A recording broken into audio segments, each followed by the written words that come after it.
muter uang-uang wakaf itu. Nah, sekarang saya bawa kepada sejarah. Di masa dinasti Mamluk dan Utsmaniyah, saya paling suka nonton sekarang ini sinetron judulnya Qiyamatu Utsman. Ada yang nonton? Di internet. Itu bukan real time. Jadi saya selalu menunggu hari Kamis. Hari favorit saya Kamis. Kenapa? Karena hari Kamis itu diputar di TV Turki. Bukan, Rabu malam diputar di TV Turki, malam Kamis. Kamis pagi atau Kamis siang ada channel di YouTube atau channel di internet itu dia menerjemahkannya kepada bahasa Arab. Bahasa Arab ini baru bahasa Arab. Itu masalahnya. Iya. Tapi anak saya yang 8 tahun dia ikutin terus. Dia cerita. Dia mengerti. Memang sebenarnya visual itu sudah cukup. Setuju ya? Visual itu cukup sebenarnya. Ya, tapi jadi kalimat-kalimat itu penting bagi saya. Karena kalimat-kalimatnya dakwah semua. Utsman lagi menulis di dalam tendanya, nulis, membuka-buka kitab-kitab peninggalan ayahnya, Ertugrul nama ayahnya. Dia baca, yang kitab-kitab itu, catatan-catatan itu mau dicuri terus sama orang Romawi. Karena rahasianya Romawi semua di catatan itu. Strategi mereka beratus-ratus tahun itu direkam oleh ulama-ulama yang kemudian itu khazanah itu dipegang oleh ayahnya Ertugrul. Ayahnya Ertugrul wafat diwariskan kepada Utsman. Utsman baca, tidak tidur. Datang istri, cantik pula istri, orang Turki. Cuma artis lah ya. Bawa makan, wahai ya Utsman, kamu nggak tidur. Apa jawaban Utsman? Wahai Bala, istrinya Bala Hatun. Jadi orang Turki kalau menyebut istri itu Hatun, wanita terhormat, Hatun. Kalau laki-laki Bey, dia katakan ini, ya Bala Hatun, sungguh kita akan punya waktu tidur yang lebih lama, yaitu nanti kalau kita sudah menikah. Itu kita akan tidur selama sampai pada masa dibuka. Hari ini tugas kita terlalu banyak untuk tidur saja. Tugas kita memanggil terlalu banyak kalau hanya kita habiskan untuk saya langsung terpukul juga. Saya tidurnya banyak juga ini. Apa disertasi proposalnya belum selesai nih saya. Udah 1 semester ini belum selesai proposal saya. Ya Allah ya. Tapi nggak apa-apa, kita nikmati ya proses-proses itu. Nah, ini dinasti Utsmaniyah. Saya kalau sudah bicara Utsmaniyah saya bisa cerita itu filmnya panjang, sudah berapa ratus episode saya nonton. Tulis aja harusnya nonton dari Ertugrul, jangan Kiamat Utsman dulu, tapi baik ayahnya dulu karena dari situ sejarahnya. Tulis Kiamat Ertugrul. Versi Inggrisnya kalau yang Ertugrul sudah ada. Nonton tuh Pak. Anak-anak belajar sejarah di situ, kita belajar sejarah. Begitu susahnya rupanya melawan Mongol, di sebelah sana melawan Mongol, di sebelah sini melawan Roma. Masih ada musuh. Satu lagi musuh, tahu dari mana? Munafik. Munafiknya nggak tanggung-tanggung. Saudara sendiri, paman sendiri, bahkan anak sendiri. Itu sudah menjadi cerita sejarah yang berputar-putar.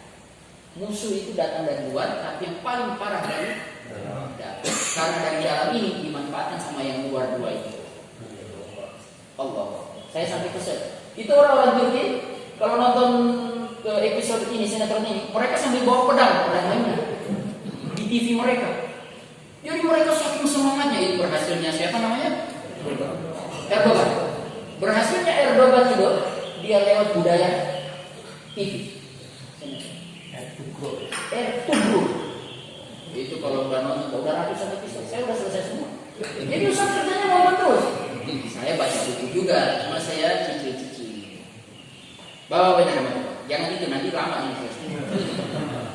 Jadi dinasti Mamluk dan Utsmaniyah wakaf uang sudah dilakukan, namun pada era revolusi Kemal Atatürk di Turki, peran wakaf yang bagus ini dimandulkan dalam kehidupan sosial masyarakat Turki. Ya, sehingga Murat Çizakça, siapa poin ya, ini catatan saya, menyatakan pemerintah adalah orang yang harus bertanggung jawab terhadap kemunduran wakaf uang di masa ini. Ya, dalam perjalanannya dalam Undang-Undang Wakaf Mesir, Undang-Undang Wakaf Mesir, Undang-Undang Nomor 48 tahun 1946. Undang-Undang tahun berapa? 46. Kita merdeka 45. Undang-undang ini ada di tahun 46 nomor 48 tentang hukum wakaf pasal 60 61. Kok bisa Mesir izin? Sejarah mencatat Mesir itu dikuasai oleh Turki Utsmaniyah. Sejarah sebelum ada presiden, siapa presiden pertama Mesir? Jamal Abdul Nasser, sezaman dengan Soekarno. Sebelum Jamal Abdul bukan Jamal Abdul Nasser, salah. Oh iya benar, Jamal Abdul Nasser. Setelah Jamal Abdul Nasser baru Anwar Sadat. Habis Anwar Sadat baru Husni Mubarak 33 tahun berkuasa. Dan ceritanya menarik Mesir itu karena sesama presiden saling revolusi. Jadi Jamal Abdul Nasser direvolusi oleh Sadat direvolusi oleh Husni Mubarak. Ya. Presiden yang tidak merevolusi setelah Husni Mubarak, presiden siapa? Mursi.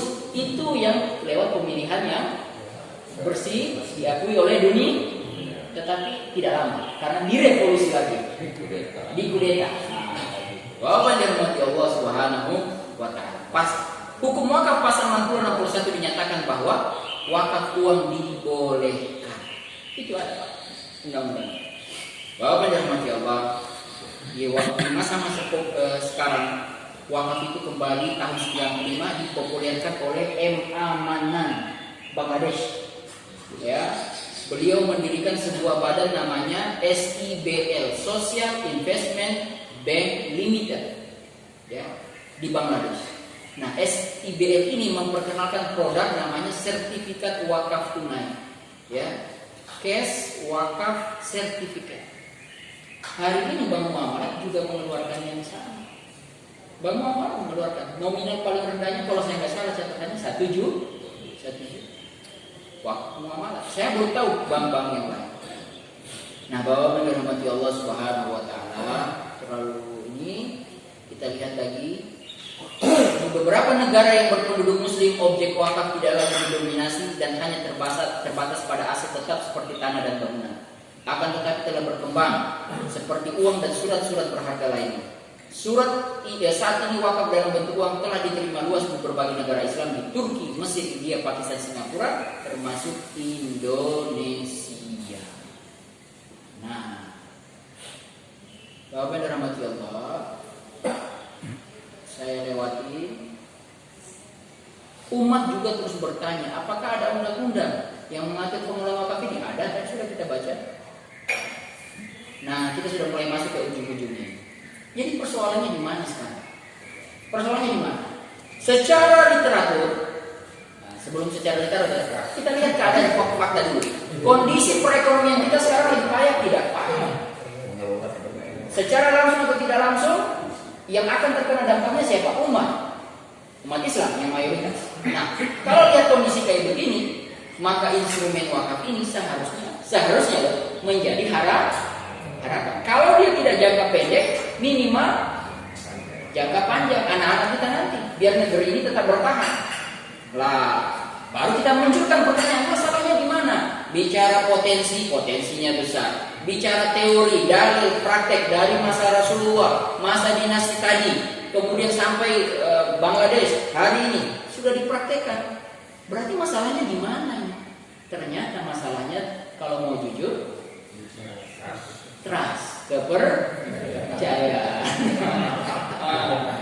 Makanya waktu saya nulis ini sebenarnya tulisan saya mau posting di salah satu web. Saya tulis begini, cuma saya nggak sebut di awal.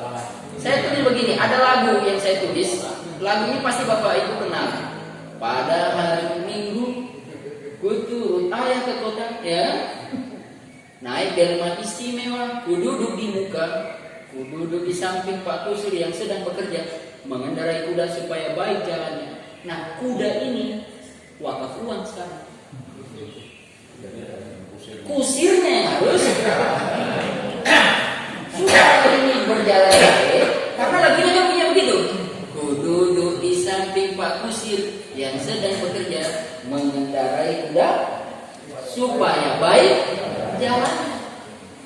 Berarti kusirnya yang harus menampilkan sebagai kusir yang baik. Saya bilang begitu, khotbah saya kemarin di kantor pajak ya di Jakarta, saya bilang begitu. Karena memang tidak bisa kita pungkiri bahwa ini adalah sumber kebesaran umat di sini juga, wakaf ini. Kita tidak bisa buang sejarah itu. Al-Azhar, saya mau cerita Al-Azhar tempat saya kuliah dulu. Yang namanya Grand Sheikh Al-Azhar, Grand Sheikh berarti pimpinan Al-Azhar tertinggi. Dulu saya baca sejarahnya, itu levelnya lebih tinggi daripada presiden. Kok bisa Bapak? Kenapa bisa presiden Sheikh Grand Sheikh Al-Azhar lebih tinggi posisinya daripada presiden Mesir? Karena setengah harta Mesir itu wakaf. Setengah kekayaan negara Mesir, kebun-kebun, sekolah, tanah, itu setengahnya ada di tangannya siapa? Grand Sheikh. Luar biasa. Tapi ketika sejarah mulai kesini, posisi terakhir saya tahu, posisi terakhir Grand Sheikh Al-Azhar itu di bawahnya Menteri Agama, Menteri Agama sekarang. Di sana tidak ada istilah Menteri Agama, namanya Wizaratul Awqaf. Ya. Timur Tengah itu tidak ada yang namanya Kementerian Agama, yang ada namanya Wizaratul Awqaf, Kementerian Wakaf. Ya, jadi agama di sana itu dikasih nama Kementerian Wakaf karena memang wakaf ini yang bikin jadi sumber lebih banyak.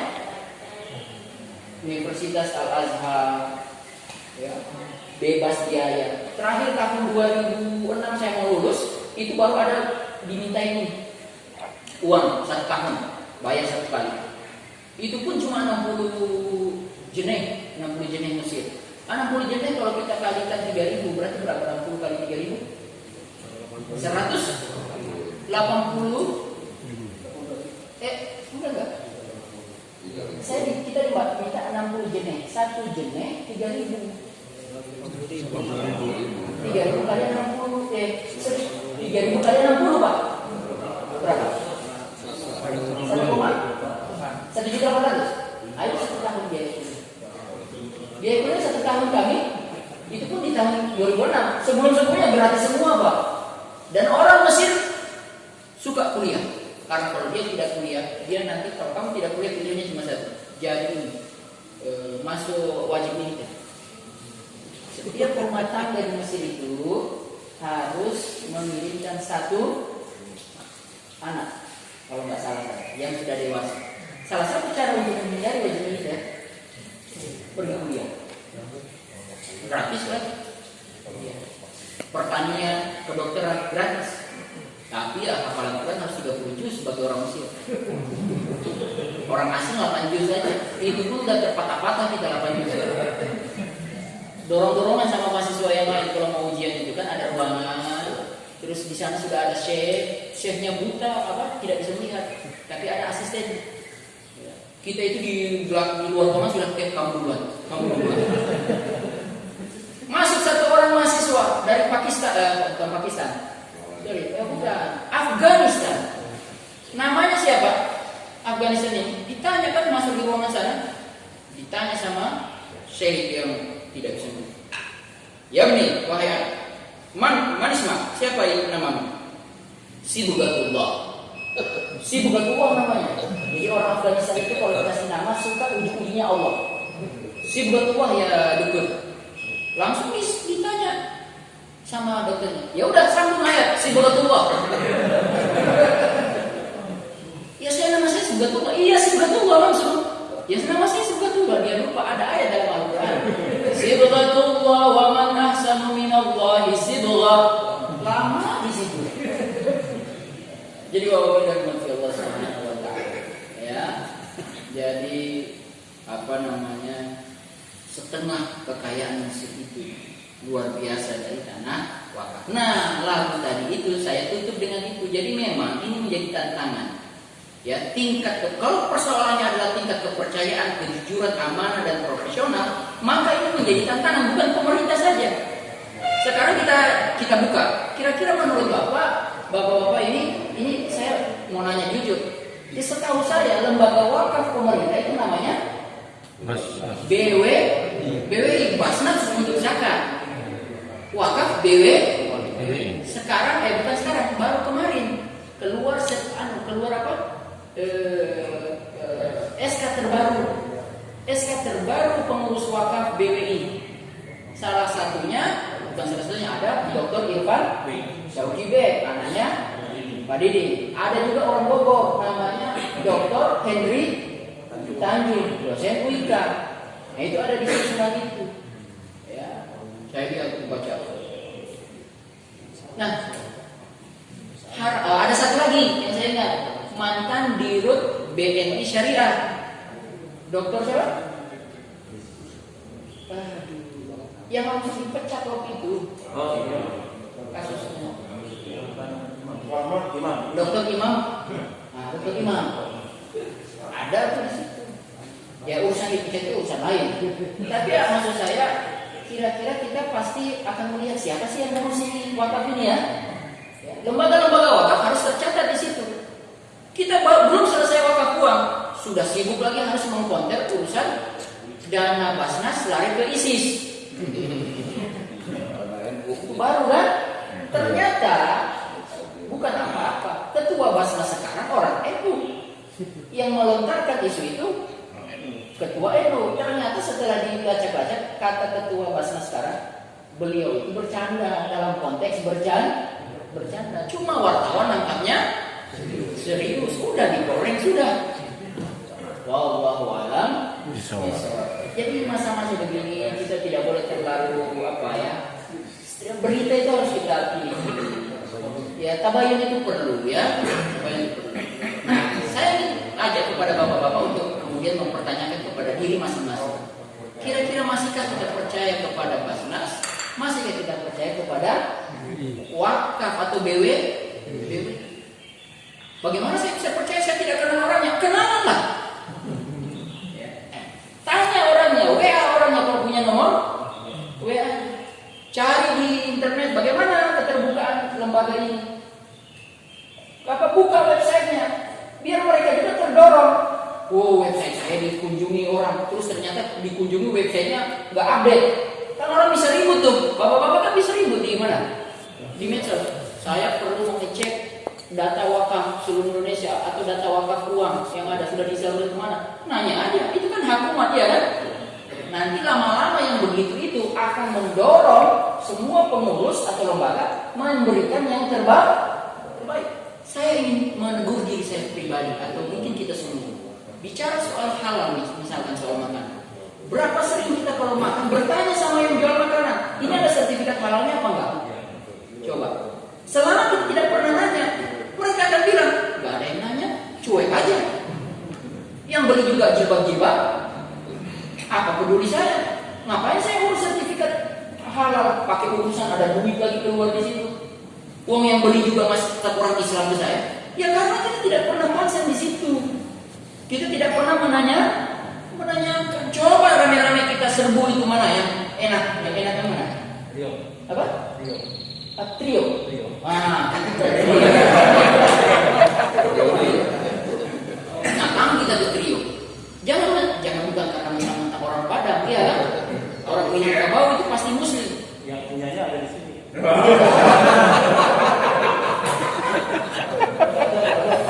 Tapi memang gara-gara pemahaman kita selama ini Minangkabau itu pasti Muslim. Karena kalau orang Minang tidak Muslim, tinggal Minangnya, hilang Minangnya, tinggal Kabaunya. Kabau itu kerbau kan? Minangkabau. Bawa dan rahmati Allah. Tapi saya selalu mengingatkan diri saya, nanya aja. Ayam goreng di pinggir jalan di Cioma sana. Anak saya tiba-tiba pengen makan ayam goreng. Saya lihat di situ ada. Saya tanya, ini udah dipotong secara Muslim? Sudah Pak? Ya sudah. Kalau dia jawab sudah, berarti tanggung jawab saya selesai. Kan tidak mungkin saya tanya sertifikat sama dia. Kalau marah bagaimana? Kalau marah saya punya pengalaman sendiri. Di Condet. Siapa yang tidak kenal Condet? Tempat habaib Arab. Ya,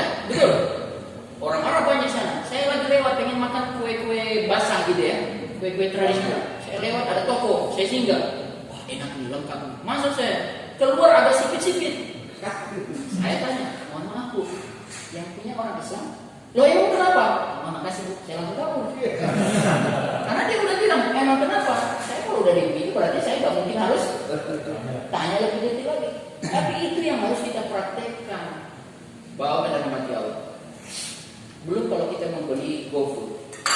Coba lihat, GoFood. Berapa banyak di rumah kita, anak-anak kita barangkali yang pesan makanan GoFood. Mulai dari bakso, apalagi? Ayo sebut Pak. Saya cuma ngerti saja, tapi bawa juga sering pesan.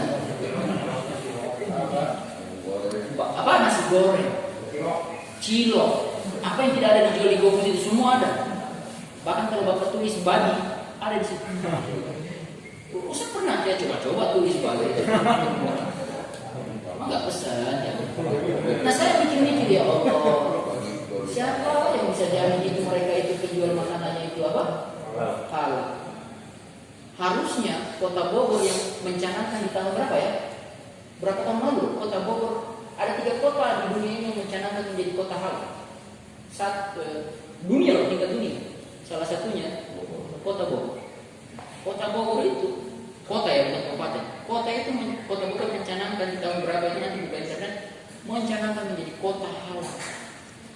Nah ini bagaimana ini kita supaya mendorong itu betul nyata dalam aplikasi. Wallahu a'lam bishawab. Barangkali bapak-bapak ada yang menambahkan, menanyakan, dan silakan saya gimana? Atau sudah suruh?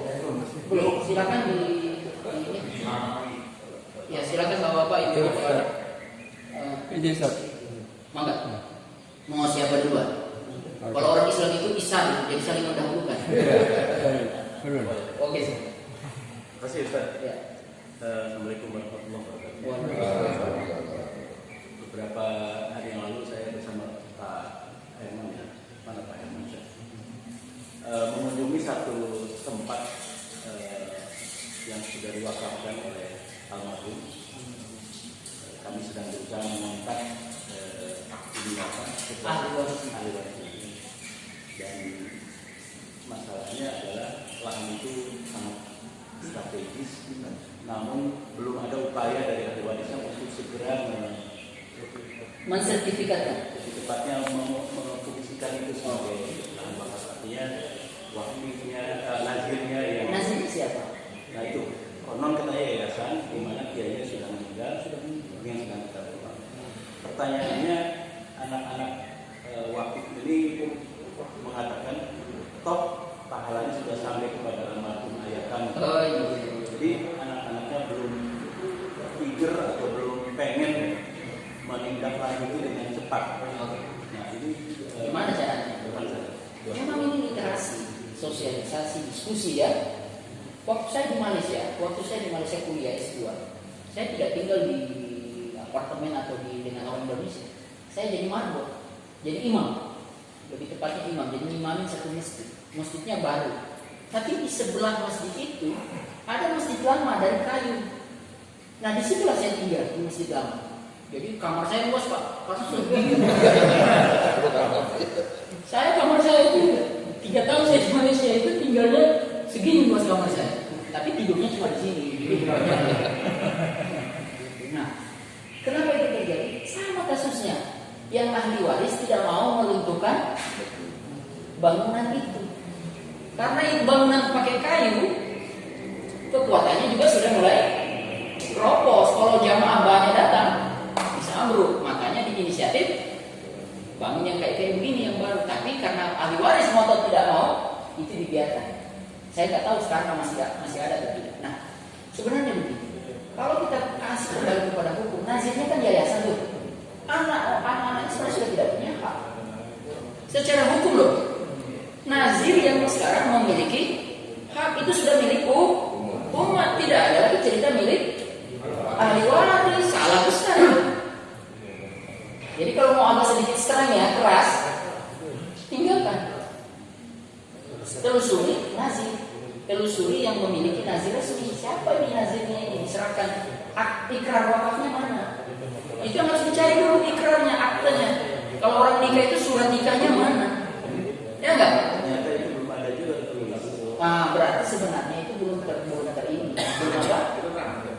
resmi gitu ya, baru secara lisan. Nah itu penting untuk memang harta wakaf itu segera diresmikan. Sama dengan nikah resmi sama nikah siri.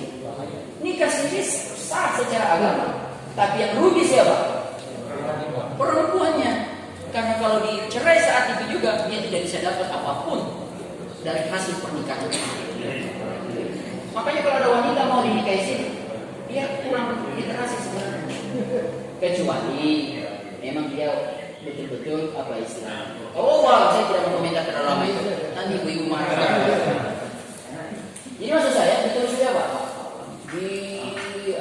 Dicari simpul yang paling bisa dipegang. Kalau ternyata simpulnya memang mentok-mentok ujungnya ahli waris, perlu pendataan. Betul Bapak sudah dapat harta pahala, tapi almarhum akan lebih senang lagi kalau harta ini itu berkembang dan memberikan manfaat lebih banyak. Begitu, ya kan? Dan kalau boleh ditawarkan itu teknik-teknik sebenarnya, termasuk dalam pengelolaan wakaf ini. Boleh saja negara lewat BRI memberikan satu aturan, siapa yang mewakafkan maka nilai wakaf yang dia keluarkan menjadi pengurangan pajak. Menarik apa tidak? Menarik. Cuma masalahnya soal zakat juga begitu. Zakat itu diminta untuk menjadi pengurang pajak. Cuma Menteri Keuangannya belum berani. Karena khawatir apa? Pajak berkurang. Makanya Al-Quran ini sedikit ya. Al-Quran itu dalam ayatnya datang begini. Fa'iza azamta fatawakkal 'ala Allah. Azamta itu apa arti tak di situ? Anta itu satu apa dua apa tiga? Satu. Berarti siapa di situ yang dimaksud oleh Allah dengan fa'iza azamta, apabila engkau sudah berazam? Siapa di situ yang dimaksud Allah? Ayat itu siapa yang dimaksud Allah? Engkau. Siapa di situ Allah? Rasulullah. Karena itu kan turun ke Rasul dulu. Wahai Rasul, fa'iza azamta. Maka mari kita tanya, Rasul waktu itu posisinya apa, Pak? Rasul itu presiden, Rasul itu nabi, Rasul itu pemimpin rumah tangga, Rasul itu panglima. Maka semua kebijakan itu ternyata hanya dalam tangan satu orang. Negeri ini cara pengurusannya begitu juga. Kita ribut begini lama-lama banyak tukar pikiran, ternyata datang satu orang. Ya jadi itu barang. Atau kita lama rapat FGD berhari-hari, ribut sudah sampai ketemu kata mufakat yang kita jadikan dia. Datang satu orang yang kekuasaan tertinggi, nggak jadi. Ya nggak jadi itu barang. Jadi memang ini harus kita cari orang-orang yang punya azamta. Satu orang yang kuat keluarkan surat aturan. Nah, kita doakan nih, jangan putus doanya. Kalau hari ini Pak Presiden Jokowi sudah mengeluarkan gerakan wakaf uang nasional, kita berdoa, ya Allah, mudah-mudahan diikuti dengan peraturan yang misalkan seperti tadi, bagi yang membayar wakaf, yang menunaikan wakaf, penunaian wakafnya menjadi pengurang pajak. Kira-kira orang akan berbondong-bondong nggak? Saya sih optimis berbondong. Kenapa? Karena kalau cuma pajak, dimensi dunia saja itu. Tapi kalau wakaf, dia dimensi dunia ya, dimensi akhirat dapat. Jadi itu yang bisa saya sampaikan. Mohon maaf kalau terakhir aja Pak. Ya. Ya, kembali ke ini, Ustaz. Yang dikhawatirkan menurut saya, masyarakat sekarang tentang kebijakan pemerintah, ada kalimat Pak Presiden itu mengatakan wakaf bukan hanya untuk ibadah. Nah, ini kalimatnya ini kan panjang nih Pak. Baik. Bukan untuk ibadah, berarti untuk maksiat kan gitu. Ekstrimnya, ekstrim kan gitu. Nah, tapi ini mungkin yang ini Pak. Pak siapa? Pak Zul. Pak Zul ini sedang mengamalkan satu kaidah usul fikih namanya mafhum mukhalafah. Namanya mafhum mukhalafah itu pemahaman terbalik. Jadi kalau Pak Jokowi bilang tidak hanya ibadah, berarti masih secara prinsip begitu benar pemahamannya. Tapi barangkali secara husnuzon rasa-rasanya tidak begitu. Pengurus wakaf itu nggak mungkin semua kepalanya itu memahami begitu. Makanya Rasulullah itu betul Rasul bilang begitu. Rasulullah itu betul. La yajtami'u ummati 'ala dhalal. Tidak akan bersepakat umat ini dalam kesesatan. Selama kita masih yakin bahwa umat ini masih ada, saya yakin masih ada orang-orang baik di negeri ini. Masih ada orang-orang baik yang ingin mengawal. Ya. Nah, sekarang kita turunkan Pak, bukan maksiat, tetapi sosial. Ya kan? Ibadah versus sosial sekarang berarti ya. Bukan ibadah versus maksiat. Kalau itu kita langsung tolak Pak, kita langsung tolak. Sekarang kita pindah masalah ibadah versus sosial. Pertanyaan saya, kita ini hidup di dunia lebih banyak urusan ibadahnya atau urusan sosial? Hah? Semuanya ibadah. Wa ma khalaqtul jinna wal insa illa liya'budun. Tapi urusan sosialnya termasuk ibadah dan itu yang memakan lebih banyak. Makanya Dr. Yusuf Al-Qaradawi mengatakan ayat-ayat Al-Quran kalau dibuat persenan itu 80% itu ayat-ayat sosial, hubungan manusia dengan manusia. Yang 20% sisanya itu baru bicara ayat manusia dengan Allah. Iya Al-Quran. Ayat tentang sholat, ayat tentang zakat itu sedikit. Ayat tentang muamalah itu paling banyak. Zakat dari 8 asnaf ya. Itu sosial semua. Fakir, miskin, amin, mu'alaf, gorimi, budak, fisabilillah, ibnu, sosial semua. Ternyata memang kita berdoa juga selama ini. Rabbana atina fid dunya hasanah. Kita tidak pernah tukar duluan. Coba siapa yang pernah tukar doanya Rabbana atina fil akhirati hasanah? Ada nggak? Dan ternyata Al-Quran menyingkir itu juga. Rasulullah mengajarkan kepada kita doa yang benar. Rabbana atina fid. Kenapa dunia didahulukan? Karena kita hidup di dunia. Kalau kita berhasil membuat dunia ini baik, mudah-mudahan potensi akhirat juga baik. Bagaimana bisa wakaf Pak kalau nggak ada ini? Bagaimana bisa zakat kalau kita nggak punya ini? Berarti kita disuruh bekerja. Itu saja yang saya sampaikan Pak. Terakhir saya lupa, tawarkan kepada ahli keluarga supaya nanti bisa misalkan mau bangun gedungnya, kasih nama gedungnya nama bapaknya. Itu cara. Ya kan? Kami akan buat ini jadi kolektif gedung, nanti nama bapak yang akan kita namakan. Apa? Gedung Zulkifli. Sultan Hasan Al-Bolkiah itu kerjanya di Mesir. Itu ada sekolah SD yang bangun dia dikasih nama Hasan Al-Bolkiah. Selesai, suka dia. Raja-raja akan juga suka begitu. Makanya kalau bikin proposal, kasih akan dinamakan dengan nama itu teknik saja. Apa salah? Tidak salah. Ya nggak? Salah nggak namain masjid ini Masjid Salahuddin Al-Ayyubi? Salah karena bukan saya. Jadi Bapak yang dirahmati Allah Subhanahu wa taala, saya kira ini yang bisa disampaikan. Mohon maaf kalau banyak kekurangan karena sudah suruh kita ikut sholat dan kita berdoa.